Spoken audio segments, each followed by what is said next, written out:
Hoje é sexta-feira, dia 16 de abril de 2021, e faremos um estudo adicional do nosso tema principal da semana, que foi Para Todas as Gerações. Nós hoje leremos um texto do livro do Comentário Bíblico Adventista, volume 1, na página 255, e ao mesmo tempo um texto de Ellen White do livro História da Redenção, na página 71. Vai valer a pena continuar junto. Você já sabe que está no canal Eu Estudo a Lição com o pastor Samuel Camilo.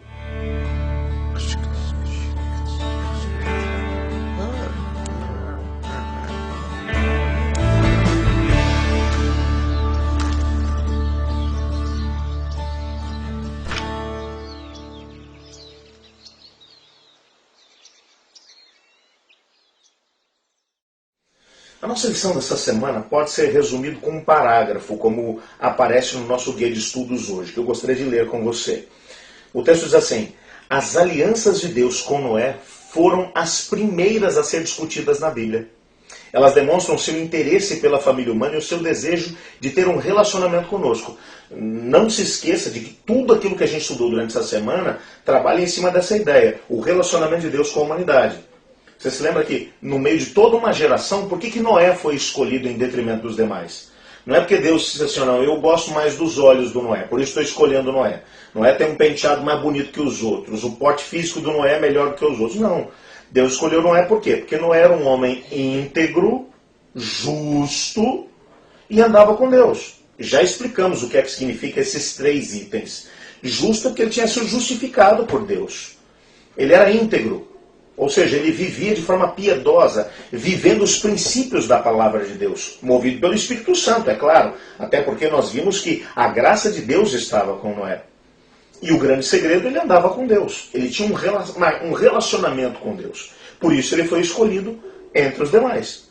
A única coisa que nos difere, ou que deve diferir o crente do não crente, é exatamente o fato de que ele está andando com Deus, de que ele tem um relacionamento com Deus, de que ele foi justificado por Deus e que pelo poder do Espírito Santo do Senhor ele está tentando viver os princípios da palavra de Deus.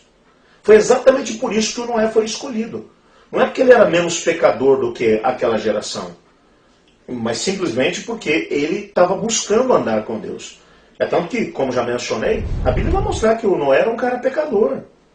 Logo depois do dilúvio, a primeira coisa que ele faz é plantar uma vinha, faz um vinho, se embebeda e dá uma confusão tremenda na casa dele, que terminou com a maldição de um dos seus filhos.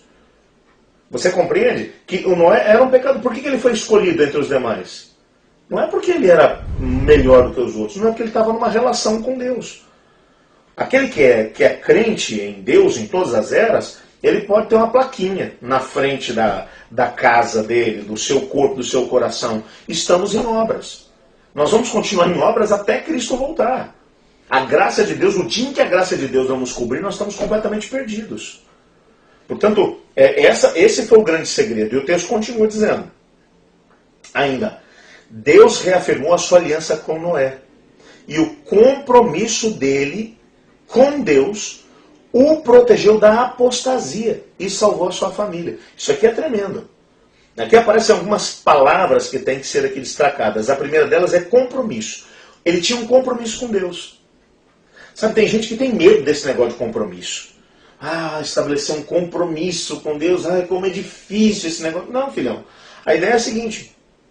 Você decide que vai andar com Deus.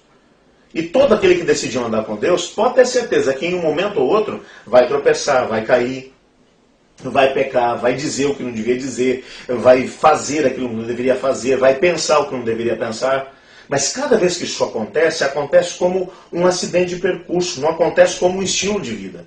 A diferença do Noé para as pessoas da sua geração é que, como Noé tinha um compromisso com Deus, cada vez que ele pecava era um acidente de percurso. Então ele podia dizer para Deus: Senhor, me perdoa, não é isso que eu quero. Ele não vivia o pecado como um estilo de vida. O pecado não fazia parte da sua vida. Ele não decidia viver em pecado franco e aberto contra Deus. Essa é a única diferença. Por quê? Porque ele tinha um compromisso com Deus. E esse compromisso o protegeu de se apostatar, de viver uma vida de apostasia, uma vida de afastamento de Deus. Eu gosto muito de pensar, por exemplo, em Davi, que é descrito como um homem segundo o coração de Deus.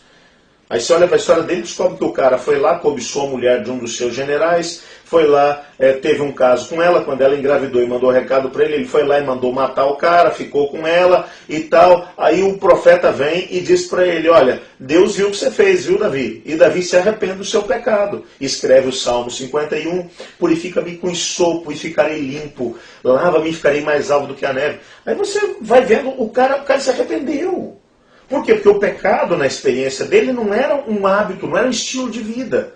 Era um acidente de percurso, mesmo que fosse um pecado tão sério, tão grave como o que ele cometeu, que trouxe consequências, é claro, para a própria história dele.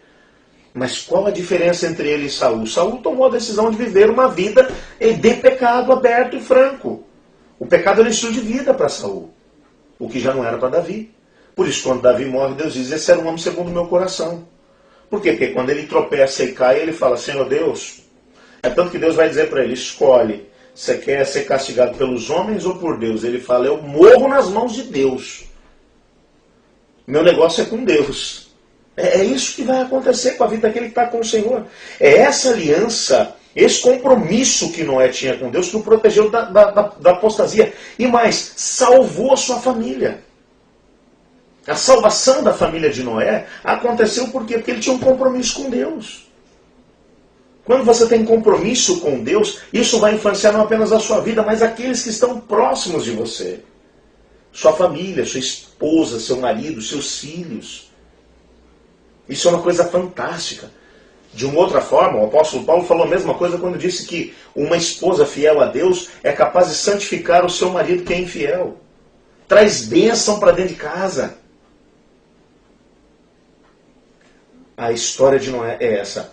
Eu quero terminar com um texto do livro História da Redenção, na página 71, onde a Sr. White fala sobre o símbolo do arco-íris, que foi dado como símbolo da aliança entre Noé e Deus. Esse símbolo, o arco-íris, nas nuvens deve confirmar a crença de todos, pois é um sinal da divina misericórdia. Embora Deus tivesse sido provocado a destruir a terra pelo dilúvio, ainda assim a sua misericórdia circunda a terra. Então, cada vez que olhamos para o arco-íris, devemos nos lembrar que a misericórdia de Deus ainda está conosco. Misericórdia, essa é a palavra de ordem. Nós não seremos salvos porque somos bons. Não seremos salvos pela ausência de pecado. Seremos salvos pela misericórdia de Deus, assim como o Noé e a sua família foram. Eu quero agradecer a Deus por sua misericórdia. E quero pedir a Ele que a misericórdia dEle permaneça comigo, aonde quer que eu vá. Você não gostaria de fazer a mesma coisa? Ore comigo. Senhor Deus, muito obrigado por Tua palavra e obrigado porque nela descobrimos que a Tua misericórdia é maior do que a nossa capacidade de fazer bobagens. Te pedimos que o Senhor nos ajude a tomarmos também uma decisão de estabelecer um compromisso contigo, como o Noé fez. Pois em nome de Jesus que oramos, amém.